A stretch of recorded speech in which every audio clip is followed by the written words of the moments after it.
Pabor po ako dito, matagal ko na po yung pinanawagan. Senator Bongo muling nanawagan upang ibalik sa old school calendar ang pagpasok ng kabataan sa eskwela. Ayon pa sa senador, nahihirapan at hindi komportable mag-aral ang mga kabataan dahil sa init. Panoorin natin ang video na ito kung saan muling nanawagan si Senator Bongo. Tungkol doon sa panawagan na ibalik sa old schedule, matagal na po akong nanawagan yan.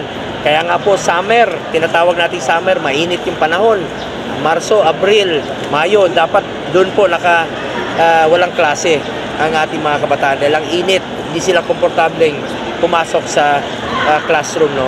Tama po yun, ibalik sa old calendar na ang pagbabalik ng klase, Hunyo, matatapos po ng Marso. Dahil pagdating ng Marso, ang init, kaya nga po, Fire Prevention Month ang Marso, nagkakasunog-sunog dahil sobrang init po.